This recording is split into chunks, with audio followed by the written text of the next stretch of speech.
हाय दोस्तों, एक बार फिर से आप सभी लोगों का YRS क्लास में बहुत बहुत स्वागत है।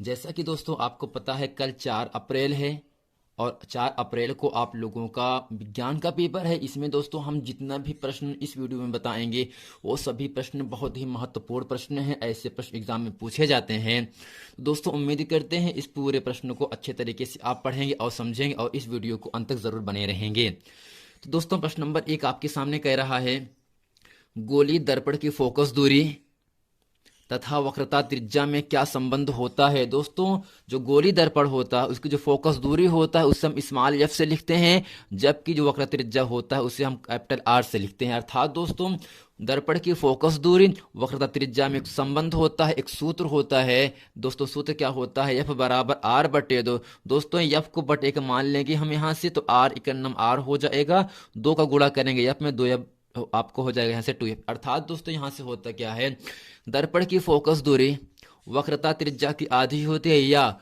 वक्रता त्रिज्या फोकस दूरी की दुगुनी होती है। दोस्तों आपको संबंध क्या याद रखना है एफ और आर में, तो यह बराबर दोस्तों होता है आर बटे 2 होता है। इसको अच्छे तरीके से आप लोगों को याद रखना है। इसी पर दोस्तों प्रश्न नंबर 2 का सवाल भी बना दिया गया है। दोस्तों इसमें कह रहा है, एक गोली दर्पण की वक्रता त्रिज्या 20 सेंटीमीटर है। यानी दोस्तों यहां से आपको दिया क्या है, वक्रता त्रिज्या, जिसे दोस्तों हम किससे लिखते हैं, आर से। आर का मान दिया दोस्तों कितना, 20 सेंटीमीटर है। तो दोस्तों हमसे कह रहा है इसकी फोकस दूरी क्या होगी। अर्थात दोस्तों हमें यहां से एफ का मान पूछ रहा है। क्योंकि दोस्तों आपको याद क्या होगा, सूत्र होता है एफ बराबर आर बटे 2। अर्थात फोकस दूरी वक्रता त्रिज्या की आधी होती है। दोस्तों यहां से हम आर का मान रखेंगे 20 बटे में 2 है। दोस्तों 2 पहाड़े में 20 आपका 10 बार पे कट जाता है दोस्तों। अर्थात यहां से जो एफ का मान 10 आया वो आपका 10 सेंटीमीटर, जो कि इस गोली दर्पण की फोकस दूरी हो जाती है। अब दोस्तों प्रश्न नंबर 3 आपके सामने कह रहा है, बहुत ही महत्वपूर्ण प्रश्न आपके सामने यहां से है। इसमें कह रहा है, अवतल दर्पण के 2 उपयोग लिखिए। अवतल दर्पण के 2 उपयोग लिखिए। दोस्तों यहां से हम लिखते हैं, पहला पॉइंट आपके सामने यहां से है, अवतल दर्पण को दाढ़ी बनाते समय प्रयोग किया जाता है। यानी दोस्तों जब हम दाढ़ी को बनाते हैं तो उस दर्पण में जो कांच लगा होता है वह आपका अवतल दर्पण होता है। क्योंकि जो अवतल दर्पण होता है यह आपका सीधा और वस्तु के बराबर प्रतिबिंब प्राप्त करता है। अर्थात दोस्तों अवतल दर्पण को हम दाढ़ी बनाते समय प्रयोग करते हैं। जबकि दोस्तों दूसरा क्या होता है, कान नाक व गले की, यानी दोस्तों कान में नाक हो या कान हो, यानी इन सब की अंदर की भाग को जांच करने के लिए डॉक्टर क्या करता है, अवतल दर्पण का प्रयोग करता है। यानी दोस्तों अवतल दर्पण को दाढ़ी बनाते समय प्रयोग किया जाता है, जबकि कान नाक व गले की, यानी गले के अंदर की भाग को जांच करने के लिए डॉक्टर अवतल दर्पण का प्रयोग करता है। अब दोस्तों प्रश्न नंबर 4 बहुत ही महत्वपूर्ण प्रश्न है। इसमें आपसे ये कह रहा है, किस रंग के प्रकाश के लिए कांच का पवर्तनांक अधिकतम और न्यूनतम होता है। यानी दोस्तों किस रंग के लिए, 4 रंग 7 रंग होते हैं विज्ञान में, तो यहां से दोस्तों कह रहा है किस रंग के लिए प्रकाश प्रकाश के लिए कांच का पवर्तनांक अधिकतम और न्यूनतम यानी कि सबसे कम होता है। दोस्तों आपको याद क्या रखना है, बैगनी रंग के लिए बैगनी रंग के प्रकाश के लिए दोस्तों क्या होता है, कांच का पवर्तनांक अधिकतम होता है, जबकि लाल रंग के लिए दोस्तों कांच का अपवर्तनांक सबसे कम होता है। यानी दोस्तों बैगनी रंग के प्रकाश के लिए कांच का अपवर्तनांक अधिकतम होता है, जबकि लाल रंग के लिए दोस्तों कांच का अपवर्तनांक सबसे कम होता है। अब दोस्तों यहां से प्रश्न नंबर 5 आपके सामने कह रहा है, जो कि बहुत ही महत्वपूर्ण प्रश्न है। इसमें दोस्तों ये कह रहा है, वायु की सापेक्ष जल तथा कांच की अपवर्तनांक क्रमशः 4/3 एवं 3/2 है। जल का कांच के सापेक्ष अपवर्तनांक ज्ञात कीजिए। दोस्तों इसमें दिया क्या है आपको, वायु के सापेक्ष जल का अपवर्तनांक। दोस्तों वायु को हम एक एयर कहते हैं, एयर का मतलब दोस्तों वायु होता है, जबकि दोस्तों W for water, water means दोस्तों जल होता है, यानी फॉर दोस्तों अपवर्तनांक होता है। यानी आपको यहाँ से दिया क्या है, यहाँ से लिखेंगे, दिया है दोस्तों, क्या दिया है, वायु के सापेक्ष जल का अपवर्तनांक। तो यहां से लिखेंगे एन डब्ल्यू दोस्तों, ए का मतलब एयर, एयर माने वायु, डब्ल्यू का मतलब वाटर, वाटर माने जल, एन का मतलब दोस्तों अपवर्तनांक। इससे पढ़ते क्या है, वायु के सापेक्ष जल का अपवर्तनांक दोस्तों कितना दिया है, 4/3 दिया है ना। फिर कह रहा है वायु के सापेक्ष कांच का अपवर्तनांक। दोस्तों यहाँ से फिर लिखेंगे वायु के सापेक्ष, दोस्तों कांच को हम लिखते हैं गिलास, यानी जी फॉर गिलास। तो दोस्तों एन का मतलब क्या होगा, अपवर्तनांक, यानी वायु के सापेक्ष कांच का अपवर्तनांक दोस्तों कितना दिया है, 3/2 दिया है। तो दोस्तों हमसे पूछ क्या आ रहा है, जल का कांच के सापेक्ष अपवर्तनांक। यहां से लिखेंगे इसलिए जल का कांच के सापेक्ष, जल का कांच के सापेक्ष अपवर्तनांक, दोस्तों यहां से क्या कह रहे हैं, जल का कांच के सापेक्ष। दोस्तों जल को हम क्या कहते हैं, डब्लू कहते हैं, कांच को दोस्तों हम जी कहते हैं, गिलास कहते हैं। अपवर्तनांक का मतलब दोस्तों यहाँ से एन हो जाएगा। ये दोस्तों आपसे पूछ रहा है, जबकि दोस्तों डब्ल्यू एन जी अर्थात तो जल के सापेक्ष कांच का जो अपवर्तनांक का दोस्तों सूत्र होता है वह होता है ए एन डब्ल्यू बटे ए एन जी। क्या होगा दोस्तों, ए एन डब्ल्यू बटे ए एन जी, अर्थात वायु के सापेक्ष जल का अपवर्तनांक बटे वायु के सापेक्ष कांच का अपवर्तनांक। अब दोस्तों इसमें करते क्या है, ए एन डब्ल्यू का मान ऊपर दिया गया 4/3, तो यहां से लिखेंगे 4/3 पूरक बटे ए एन जी का मतलब दिया है दोस्तों 3/2, तो यहां से लिखेंगे 3/2। अब दोस्तों क्या है, यहां से अंश और हर दोनों भिन्न में है, तो 4/3 को ऐसे लिखेंगे, जबकि हर का हर 2 है, ये अंश बन जाता है, जो आपका अंश 3 वो आपका हर बन जाता है। अब दोस्तों यहां से होगा क्या, अंश का गुणा अंश में कर देते हैं, हर का गुणा दोस्तों हर में कर देते हैं। तो 4 दूनी 8/3 त्रिका 9, यही दोस्तों 8/9 जल का कांच के सापेक्ष अपवर्तनांक होता है। अब दोस्तों इसी के साथ प्रश्न नंबर आपका 6 आपके सामने यहां से कह रहा है। दोस्तों प्रश्न नंबर 6 कह रहा है, कांच का वायु के सापेक्ष अपवर्तनांक 1.5 है। वायु का कांच के सापेक्ष अपवर्तनांक की गणना करना है। दोस्तों यहां से दिया क्या है, कांच का वायु के सापेक्ष, यहां से लिखेंगे दिया है क्या दोस्तों, दिया है कांच का वायु का मतलब एयर के सापेक्ष दोस्तों अपवर्तनांक दिया है 1.5। दोस्तों हमसे पूछ क्या रहा है, वायु के सापेक्ष वायु का कांच के सापेक्ष, वायु का कांच के सापेक्ष दोस्तों हमसे अपवर्तनांक पूछ रहा है। अब दोस्तों सूत्र क्या होता है, वायु का कांच के सापेक्ष अपवर्तनांक। तो दोस्तों यहां से लिखेंगे चूंकि वायु का कांच के सापेक्ष अपवर्तनांक, कांच के सापेक्ष अपवर्तनांक बराबर दोस्तों सूत्र क्या होता है, 1/कांच का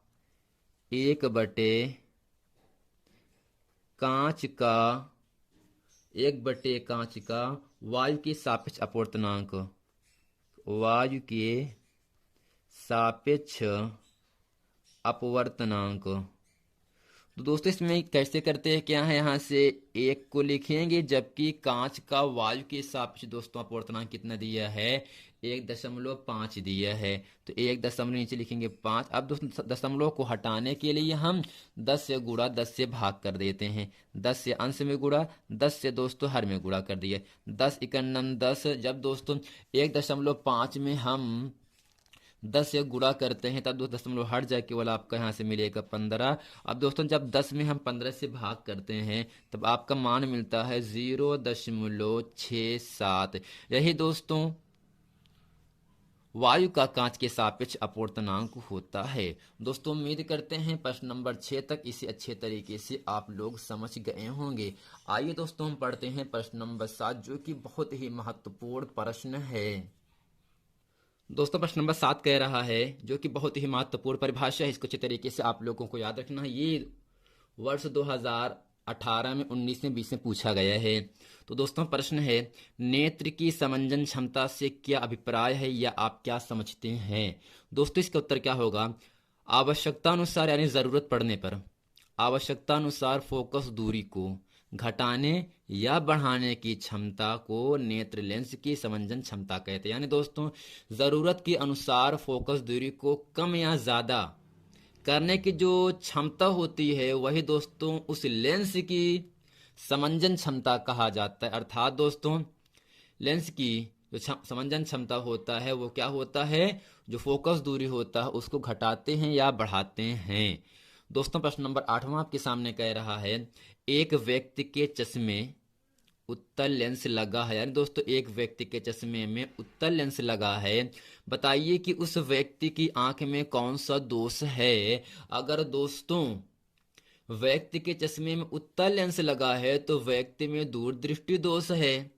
अगर व्यक्ति के चश्मे में अवतल लेंस लगा है तो समझ लेना चाहिए उस व्यक्ति की आंख में निकट दृष्टि दोष है। दोस्तों जो आपका निकट दृष्टि दोष होता है उसमें अवतल लेंस का प्रयोग किया जाता है, जबकि जो उत्तल लेंस होता है उसमें हम दूर दृष्टि दोष होता है। यानी दोस्तों दूर दृष्टि दोष के लिए हम उत्तल लेंस का प्रयोग करते हैं और निकट दृष्टि दोष के लिए दोस्तों हम अवतल लेंस का प्रयोग करते हैं। क्योंकि इसमें व्यक्ति के चश्मे में उत्तल लेंस लगा है, इसलिए दोस्तों व्यक्ति के आंख में दूर दृष्टि दोष है।